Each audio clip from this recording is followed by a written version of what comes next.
My name is Evelyn Carter, and a week after my husband threw me out of the house, he discovered the letter that destroyed his entire life. It's strange, isn't it? How a single envelope, quiet, weightless, can carry more power than a gun, more truth than a courtroom, and more justice than a lifetime of prayers. But to understand that letter and the revenge it carried, you have to know where my story really began. For 30 years, I was the good wife. At least that's what people in Maplewood, Ohio used to say. I cooked, I cleaned, I stood behind my husband Mark at every church function and every neighborhood barbecue. I smiled when he forgot my birthday. I clapped when he got promoted, and I swallowed my pride when his mother called me the help behind her pearls and polite grin. Mark's parents were old money, the kind that never had to check a price tag. They owned a family estate that sat on the edge of town, surrounded by oaks and memories. When we got married, I thought I was stepping into a fairy tale, but fairy tales can rot from the inside, and I learned that quickly. The house was beautiful, but cold. His parents treated me as though I were an employee, useful, but replaceable. I would rise at dawn to make breakfast polished silver and set the table with precision, while Mark scrolled his phone in silence. I wasn't his partner, I was part of the furniture. Still I stayed, because that's what women like me were taught to do. You endure, you forgive, you hold on. Over the years, I watched Mark grow harder. Greed settled in him like a second skin. He adored his parents' money more than he ever adored me. His father, Harold, ran a chain of automotive dealerships, and Mark believed that one day it would all be his. But Harold was a stubborn man, and though he'd never say it aloud, I think he saw something in me that his son never did loyalty. When Harold fell sick, I was the one who bathed him, read to him, and held his hand when the nights were long. Mark was too busy handling business, which meant long lunches and golf outings with investors. His mother, Ruth, was frail but kind in her final days. She used to whisper, "You're the only good thing that ever happened to my boy." I thought she meant it as comfort. I didn't realize it was a warning. After their passing, everything changed. The grief that should have brought us closer only exposed what was already broken. Mark stopped pretending. It was the morning after the funeral. The guests were gone. The flowers were wilting. I was in the kitchen washing the last of the dishes when he walked in still in his black suit, but his eyes were ice. He didn't say a word at first. Just watched me like a man deciding whether to keep an old coat or throw it away. Then with a flat voice, he said, "You don't need to stay here anymore." I froze. "What do you mean?" He leaned against the counter, arms folded. "Mom and Dad are gone. You don't have to play the grieving daughter-in-law anymore. Pack your things." It took a moment for the words to settle. "Mark, this is my home." He cut me off sharp and cruel. "No, Evelyn. This was their home. You were their helper, not my equal." He left the room, came back minutes later with a suitcase, my suitcase, and dropped it by the door. My heart pounded, but my voice stayed calm. "So this is who you really are," I said. He smirked. "You'll survive. You always land on your feet." There was no scene, no shouting. Just the sound of the rain starting outside and the dull thud of my suitcase hitting the porch. I remember standing there for a long moment, looking at the house I'd kept spotless, the house where I'd poured decades of my life and realizing I didn't belong there anymore. As I walked down the driveway, the sky cracked open and rain poured over me. It felt like the world was washing away every illusion I'd ever believed in. But even then, beneath the hurt, something else stirred inside me. Something cold, sharp, and quiet. The kind of feeling that doesn't come from hatred, but from clarity. Because that house no longer belonged to me. But justice one day would. The days after the funeral passed like smoke gray, shapeless, and suffocating. I moved into a small rental downtown, one of those old brick buildings with thin walls, where you could hear the neighbor's TV through the night. It wasn't much, but it was mine. For the first time in years, I had a space that didn't smell like someone else's perfume or disapproval. Mark didn't call. Not once. I shouldn't have been surprised. He'd already moved back into the family house, probably walking through those wide halls like a king claiming his castle. But what he didn't know, what he could never have imagined, was that his parents had left behind something far more powerful than their money. I first met Harold and Ruth when I was 26. They didn't want their son marrying a girl from the wrong side of town. But over the years, we built something almost like love. I cooked for them when they were sick, took them to doctor appointments, listened to their old stories. They came to depend on me in ways that made Mark resentful. When Harold's heart finally began to fail, I was the one who sat beside his bed each night, reading aloud from the worn Bible on his nightstand. He couldn't speak much near the end, but he would squeeze my hand when I read certain verses, ones about mercy and justice. Ruth's health declined quickly after he passed. They say grief can do that. In her final days, she called me into her room and whispered, "He'll turn on you, Evelyn. Promise me you'll stay strong." I told her I didn't understand, but the look in her eyes told me she knew her son better than anyone. After both funerals, Mark wasted no time calling the family lawyer. His parents' estate was substantial, a large property, 2 trust accounts, and stocks tied up in the dealership chain. He believed every penny would be his, and legally it should have been. But Harold had a stubborn streak, and Ruth had a heart that saw truth even through tears. The lawyer, Mr. Holden, was an old man with a slow voice and sharper instincts than most. He'd been with the family for decades. A week after Ruth's passing, he asked to meet me. I expected condolences. What I got instead was a storm in an envelope. He slid a thick document across his desk. "Evelyn," he said gently, "I think you should read this." It was a copy of the will. My name appeared in places it shouldn't have. The main house in trust, the savings account, half the dealership shares. It was all listed under me conditional on Ruth's passing. I blinked confused. This can't be right. Mark? He raised a hand. "Your in-laws made some changes a few months ago. They didn't tell their son. I was instructed to keep it sealed until the official reading." I felt the room tilt. Harold and Ruth, they had seen what I refused to see. They had known their son would discard me, and they had built a safeguard against his cruelty. Mr. Holden leaned forward, lowering his voice. "They also left something else for you. A letter. Handwritten. Would you like to read it now?" I nodded, my fingers trembling as I opened the envelope. The paper smelled faintly of lavender and old ink. "Dearest Evelyn, if you are reading this, it means our time has ended and Mark has shown his true nature. You were more of a daughter to us than he was ever a son. We know what he's capable of, his hunger, his pride. This will is our way of protecting the one person who ever truly cared for us. You don't owe him your silence or your suffering. You owe yourself peace. Whatever happens, stand tall. Justice doesn't always come from courts or prayers. Sometimes it comes from truth, written in ink. With love, Harold and Ruth." Tears blurred the words, but a strange calm washed over me. For the first time in years, someone had seen me, not as help, not as decoration, but as family. When I left Mr. Holden's office, the autumn air felt different, sharper. I walked down Main Street past the bakery where Ruth used to buy scones past the car lot where Mark liked to brag about his inheritance. He didn't know what was coming. He didn't know that the people he'd buried had left him something far more painful than death or reckoning. That night I sat in my apartment staring at the letter. Every word glowed under the lamplight like a promise. I didn't feel anger, just an ache that went deeper than rage, the kind that comes when love dies, but dignity remains. And in that quiet room, I made a vow. I wouldn't shout. I wouldn't fight. I would simply show up when the time was right with the truth in my hands and their words on my side. The date for the will reading was set 1 week later. Mark called me then, his voice dripping with arrogance. "Evelyn, Mr. Holden insists you attend. It's just formality, but I suppose even the help deserves a chair." I said only I'll be there. He laughed. "Don't be late. Wouldn't want you to miss my big moment." As I hung up, I looked at the letter again and smiled. He had no idea that his big moment would also be his downfall. The night Mark threw me out is one I'll never forget, the kind of night that etches itself into your bones like frostbite. The house was still heavy with the scent of lilies and candle wax from his parents' funeral. Rain had been falling since dusk, soft at first, then angry, as if even the sky mourned what had become of us. I'd just finished folding the last of Ruth's shawls when Mark came storming down the stairs. His tie was loose, his face red with drink, and his voice cold-clipped cruel. "You can stop pretending now," he said. "They're gone.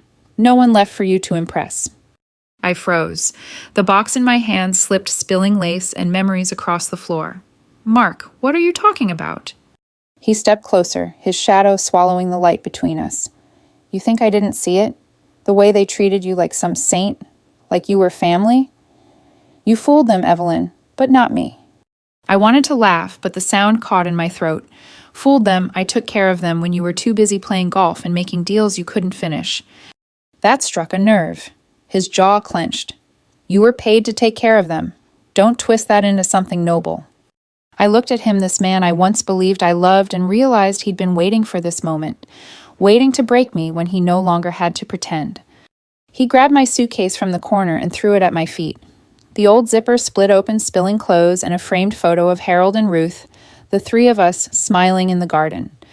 Take your things, he spat. You've served your purpose. Lightning flashed, and in that brief light I saw his father's eyes in his face, not in kindness, but in a ghostly reminder of what decency he'd lost. I bent down, slowly picked up the photo, and brushed the dirt from the glass. My voice didn't tremble when I said, You're right, Mark. My purpose here is done. He smirked. Good. The cab's waiting. Outside, the rain came harder. I stepped through the doorway, my heels sinking into the mud of the driveway. I didn't look back until I reached the gate. He stood there under the porch light, arms folded like a warden watching an inmate released. I remember thinking how fitting it was, him in the warm glow, me in the cold dark. He thought he'd won. The taxi driver, an older man with kind eyes, looked at me through the rearview mirror. Ma'am, you okay? I forced a smile. I will be. He nodded, started the engine, and didn't say another word. We drove through the rain and silence past the empty streets and shuttered diners until the mansion was nothing more than a blur in the distance. That night I sat by the window of my small apartment, still in the clothes I'd been thrown out in. The letter from Ruth and Harold lay open beside me, the ink softening where raindrops had fallen. The words played in my mind over and over. Justice doesn't always come from courts or prayers. Sometimes it comes from truth written in ink. They had known this would happen. They had planned for it. Every humiliation, every cruel remark, every slammed door, they had seen the storm before I did. The following days were quiet, too quiet.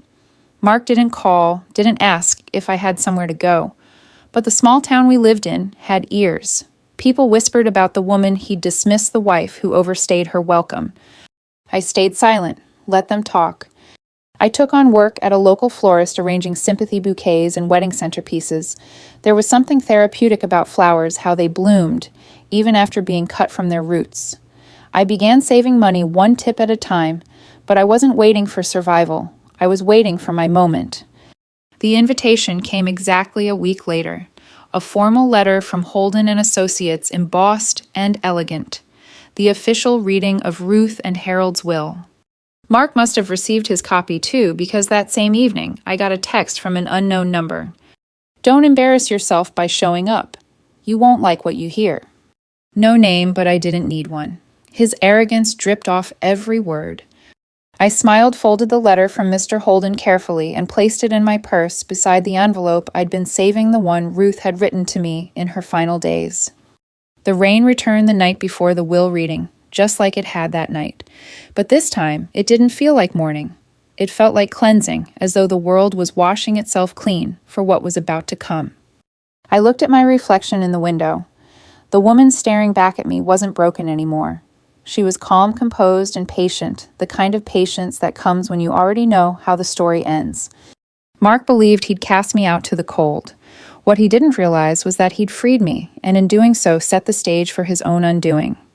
The next morning, I woke early, pressed my black dress, and pinned Ruth's pearl brooch to my collar.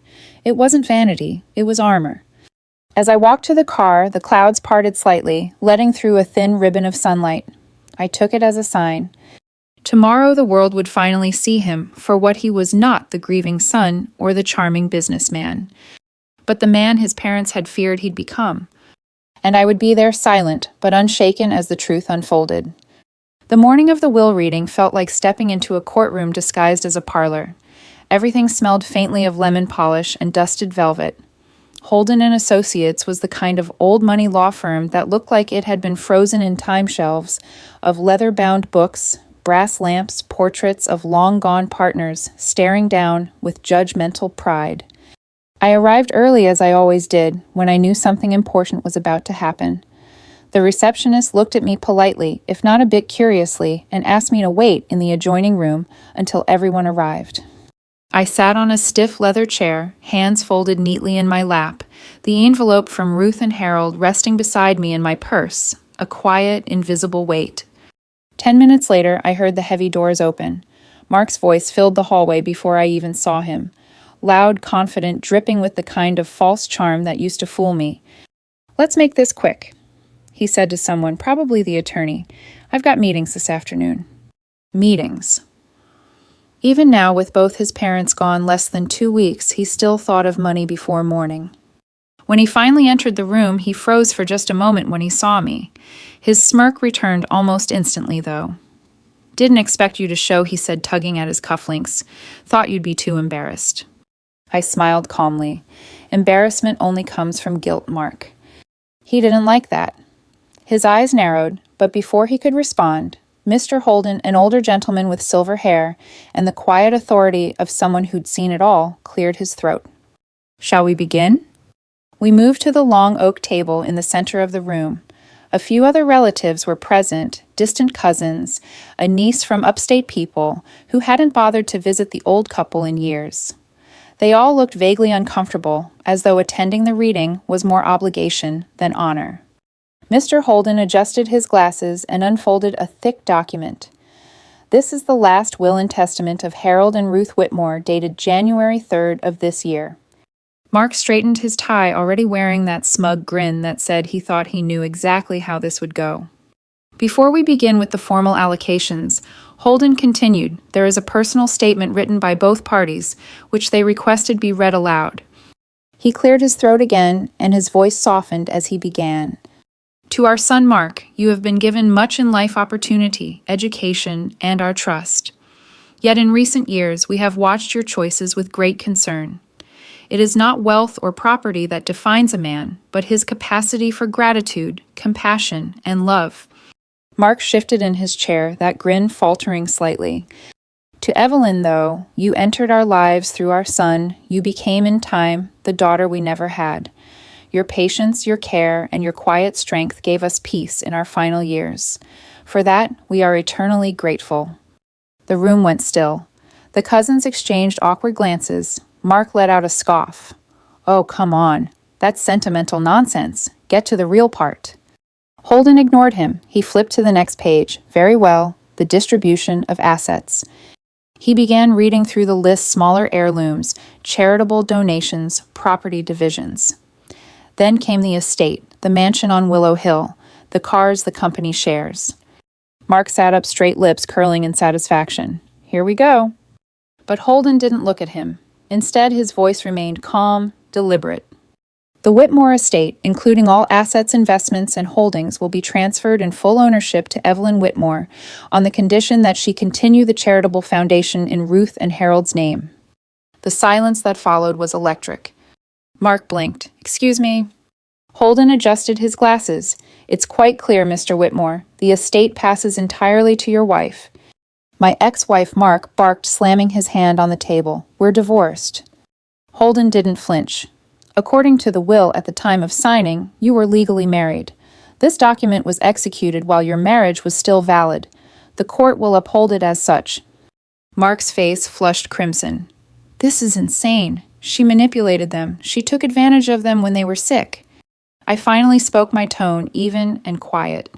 "If taking care of them through every hospital visit and sleepless night counts as manipulation, then I suppose I'm guilty." He turned on me, voice low and venomous. "You think you've won, don't you?" I met his gaze without blinking. "I didn't come here to win, Mark. I came to honor the only people in that house who ever showed me love." The lawyer closed the folder with a soft thud. "There's one more item," he said, reaching into his briefcase. "A personal letter addressed to Mr. Mark Whitmore, written jointly by his parents and to be opened in this office only." Holden handed him the sealed envelope. Mark ripped it open, eyes scanning the page, and for the first time since I'd known him, I saw color drain from his face. His hands trembled. This isn't real." Holden glanced at me before continuing. If you'd like, I can read it aloud.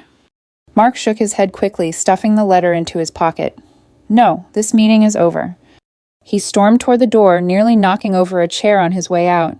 The others sat frozen in stunned silence. When the door slammed shut, Mr. Holden looked at me kindly. Mrs. Whitmore, he said softly, they trusted you more than anyone. You should be proud.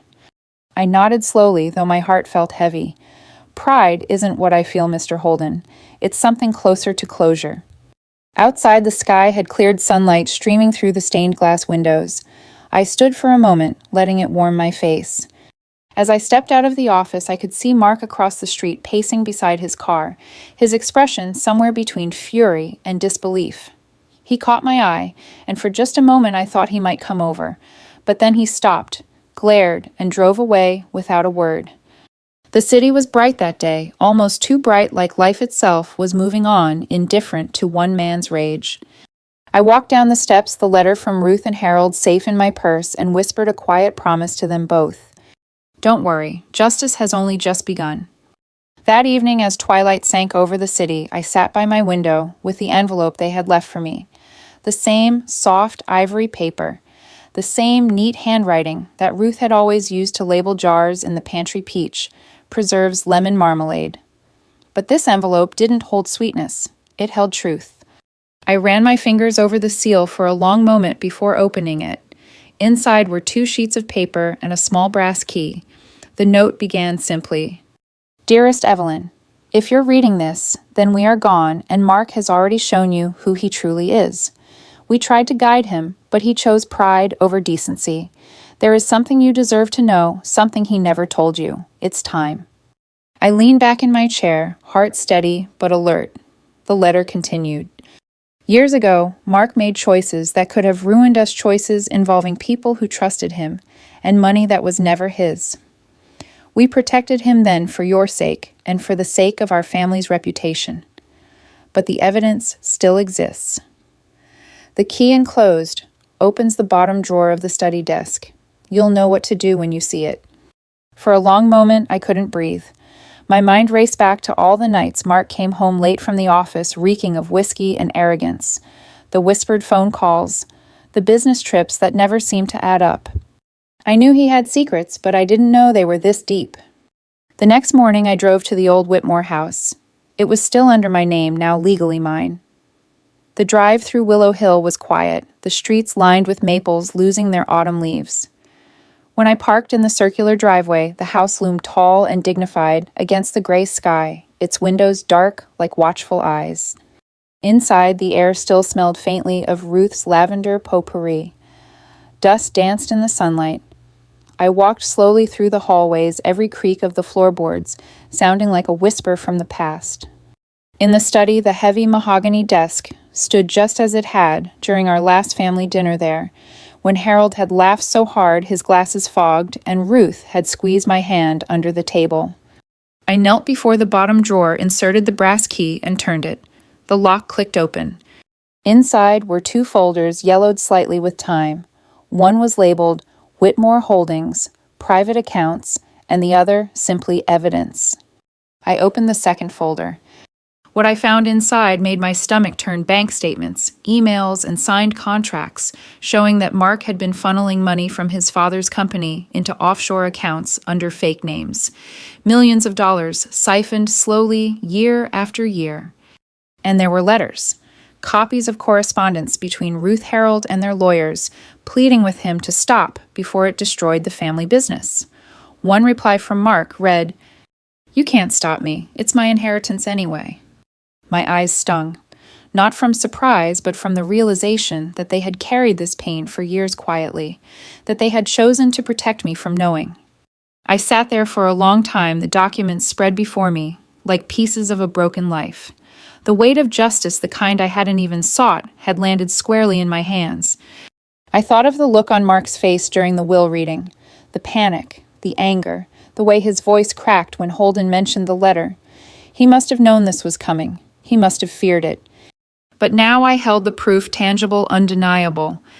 I gathered the papers, slid them into a new folder, and tucked it under my arm. As I stood to leave, I saw Ruth and Harold's wedding photo still sitting on the desk.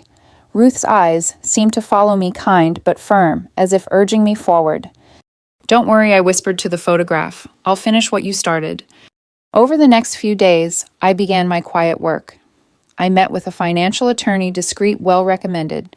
I showed her the documents without revealing too much about my connection. Her eyes widened as she flipped through the evidence.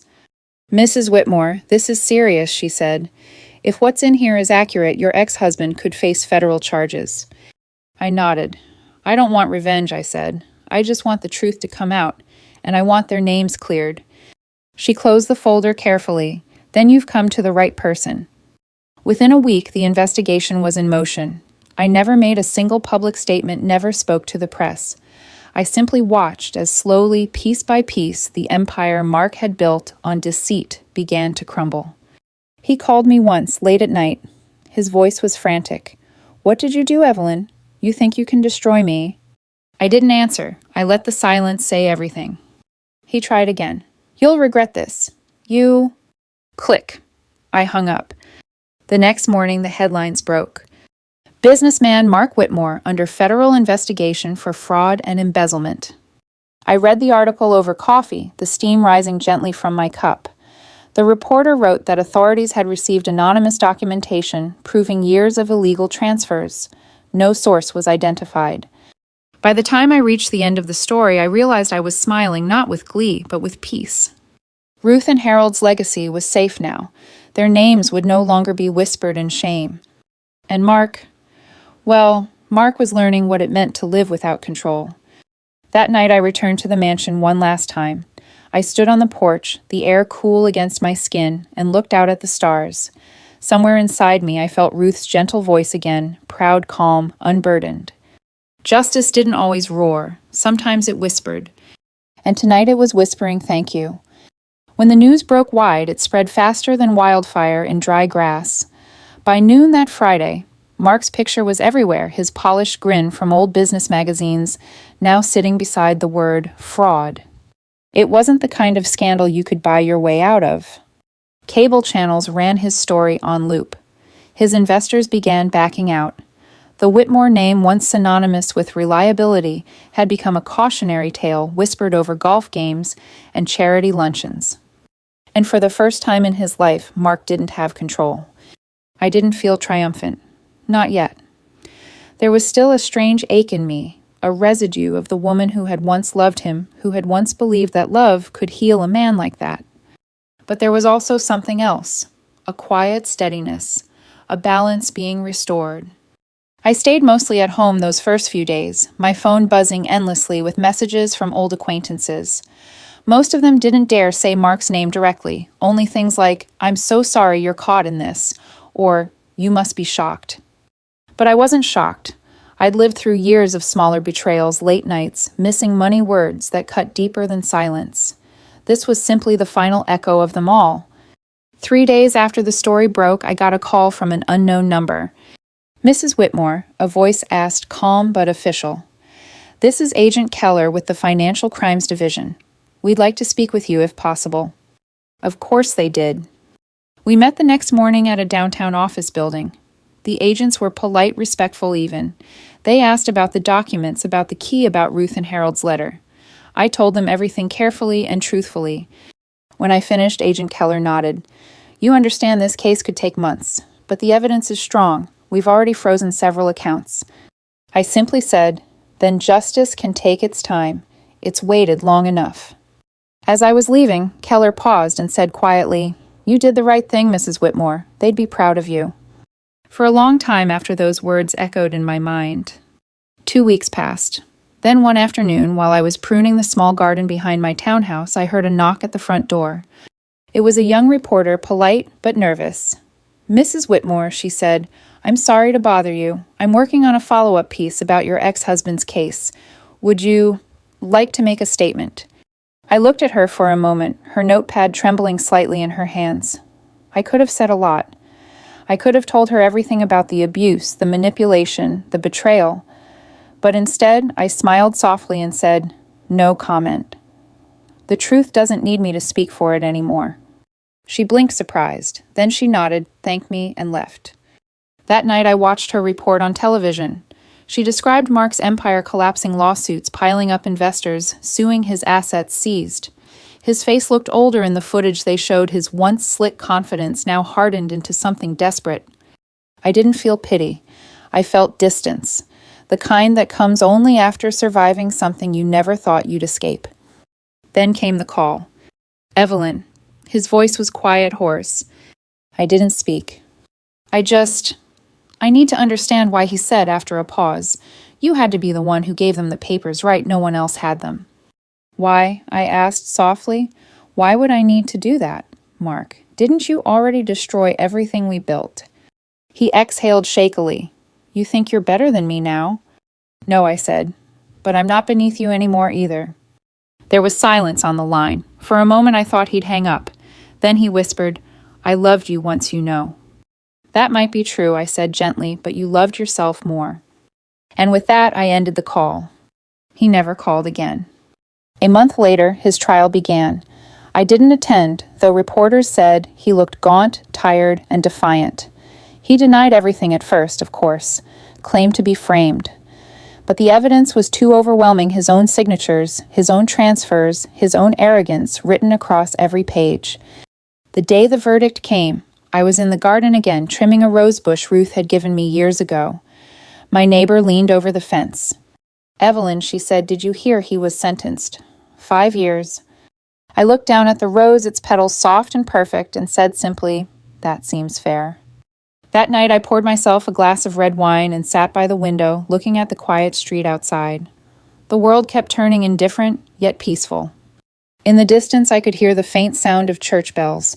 Somewhere a car door slammed. Life, ordinary, simple, and free, went on. And I realized that's what I'd been fighting for all along. Not revenge, not triumph. Freedom. Freedom from the lies. Freedom from the man who called cruelty strength. Freedom from being the quiet one who endured everything in silence. For the first time in years, I slept deeply that night. In the dream, I saw Ruth and Harold again sitting in their garden smiling. Ruth's voice, soft as always, said, You did well, dear. You brought peace to this house again. When I woke, morning light filled my room, warm, gentle, forgiving. And for the first time in a long while, I believed her. The days after the verdict felt strangely quiet. You would think after years of tension and secrets that silence might feel lonely, but it didn't. It felt earned, like the hush after a long storm when the air finally smells clean again. I began to fill that silence with small things. I joined a gardening club at the local community center, started taking morning walks along the river, and even volunteered at the library once a week. Simple, ordinary acts, but to me, they were a declaration I am still here. One afternoon, while shelving books, I came across an old copy of The Great Gatsby. I smiled at the irony, a story about greed and illusion. I sat for a moment and traced my fingers over the worn cover. For years I'd lived among illusions too, the illusion of a perfect marriage, a successful husband, a secure life. Now I was learning the beauty of imperfection. In March, I got a letter from the Department of Justice. It was brief, a confirmation that the estate had been settled and that part of the assets recovered from Mark's company would be returned to former investors and employees. I wasn't owed anything, but they enclosed a note thanking me for my cooperation. I held that letter in my hands for a long time. Then I folded it neatly and tucked it away next to Ruth and Harold's will. It felt like closing the final page of a very long book. Around that time, I met Ruth's granddaughter, Claire. She'd heard what happened through the news and reached out to me. We met for coffee one bright Saturday morning. She was about 30 with Ruth's same spark in her eyes. Grandma used to talk about you, she said. She said you were like the daughter she never had. I smiled, though my throat tightened a little. She gave me more than she ever knew. Claire and I talked for hours that day, about Ruth and Harold, about life, about mistakes. Before we parted, she said, I think Grandma would be proud of you. You did something brave, something right. And that night, as I walked home beneath the golden glow of streetlights, I realized that maybe bravery doesn't always look like loud, dramatic acts. Sometimes it's the quiet choice to stand up, tell the truth, and walk away. As spring deepened, I took a trip, my first in years. I drove up to Vermont where Ruth and Harold used to vacation. Their old cottage still stood near the edge of a small lake, now owned by another family. I parked nearby, walked to the shore, and sat down. The air was crisp, the water perfectly still. I could almost hear Ruth's laughter on the breeze and Harold's calm baritone reading a newspaper beside her. I picked up a small stone from the shore and whispered, "Thank you." Then I tossed it into the lake. The ripples spread outward, soft and endless. When I returned home, I finally redecorated the house. I took down the last of the pictures from the old life, the ones where I was smiling, but not happy, standing beside a man who'd hollowed me out. In their place, I hung photos of the people and moments that had quietly held me together, my parents, Ruth and Harold, the community garden, the library, and in the center of my living room wall, I placed a framed quote Ruth once sent me on a birthday card. Sometimes justice isn't about punishment, it's about peace. It took me a long time to understand that. I'd thought justice would feel like fire sharp and consuming, but in truth, it felt like water, steady, cleansing calm. One evening, as I was watering my plants, my neighbor Mrs. Brooks came over with a basket of fresh baked bread. "You're glowing lately," she said, chuckling. "You look like a woman who's finally got her life back." "I think I do," I replied. "I think I finally do." We sat on the porch sipping tea as the sky turned amber, and for the first time in years I felt completely present, not haunted by what was lost, but grateful for what remained. Later that night, as I got ready for bed, I caught a glimpse of myself in the mirror. The lines around my eyes were deeper, yes, but there was light in them now, the kind that only comes from surviving and forgiving yourself for having to. I realized then that this peace was the real revenge, not his ruin, not his trial, not his sentence, but my ability to move forward unchained by his memory. Before turning out the light, I whispered softly, "Goodbye, Mark." And it wasn't bitter, it was final. That night I dreamed of walking through a field of tall grass sunlight on my face. Ahead of me stood a small white cottage, its windows glowing warm and golden. I could hear laughter inside, familiar gentle voices calling me home. When I woke, morning light poured into the room like a quiet promise. I sat up, smiled, and breathed in deeply. Tomorrow I would bake bread, maybe plant new roses, maybe even start writing again. The future didn't scare me anymore. Because I'd learned that the past doesn't define you, it refines you. And sometimes starting over isn't an act of escape, it's an act of courage. If you've made it this far, you've walked through every shadow and silence with me. And maybe you've seen a reflection of your own story somewhere between the words. There's something universal about heartbreak, about betrayal, about the quiet kind of pain that comes from giving someone everything your love, your loyalty, your time, only to realize they saw it as disposable. For years I believed my worth was tied to how well I served others, how much I endured, how forgiving I could be. But the truth, forgiveness isn't surrender, it's freedom. I used to think revenge was about getting even, about watching someone suffer the same way they made you suffer. But as I grew, I understood that real revenge doesn't need an audience. It doesn't come with applause or headlines or gloating satisfaction. It's waking up one day and realizing their name no longer carries weight in your heart. When Mark's sentence was announced, I didn't celebrate. I didn't feel triumphant. I just felt done. And that was enough. I started journaling again, small entries mostly about gratitude, the smell of rain, the sound of the neighbor's wind chimes, the way the morning light hit my kitchen table. Those were the things that made me feel alive again. One entry from last spring simply said, "I am no longer surviving, I am living." And I meant it. Sometimes people ask me if I'd do it all over again, if I'd still help him when he was at his lowest, knowing how it would end. And honestly, yes. Because if I hadn't, I might never have discovered my own strength. The kind that doesn't come from revenge or victory, but from rising with grace. See, age has a way of teaching you that justice doesn't always come when you want it, but peace comes when you're ready to let go. I know some of you listening might be going through something similar, maybe not the same story, but the same ache. Maybe you're sitting in your kitchen right now, staring at the wreckage of something you built with love, wondering how you'll ever start again. Let me tell you this, you will. Not because it's easy, but because you deserve to. You deserve mornings that don't start with dread. You deserve nights that end in quiet gratitude, not tears. You deserve to feel safe in your own skin again. I learned to rebuild slowly, one act of kindness at a time, even when no one was watching.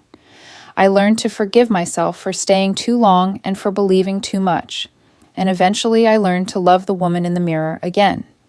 There's a strange beauty in starting over at 40, 50, 60, at any age, really. People might call it a second chance. I like to think of it as the first time you truly choose yourself. Now I spend my evenings on the porch listening to the cicadas hum, a glass of sweet tea in hand. The world feels smaller, simpler, and in that simplicity, I've found peace. Sometimes the mail brings letters from strangers, listeners who've heard my story. Some share their own heartbreaks, their own betrayals. Others just say, "Thank you, I thought I was alone." But none of us ever are not really. If there's one thing I hope you carry with you after hearing my story, it's this. Your worth isn't measured by who stays or who leaves, but by the quiet resilience you show when life asks you to stand alone. You don't have to shout your strength, you just have to live it.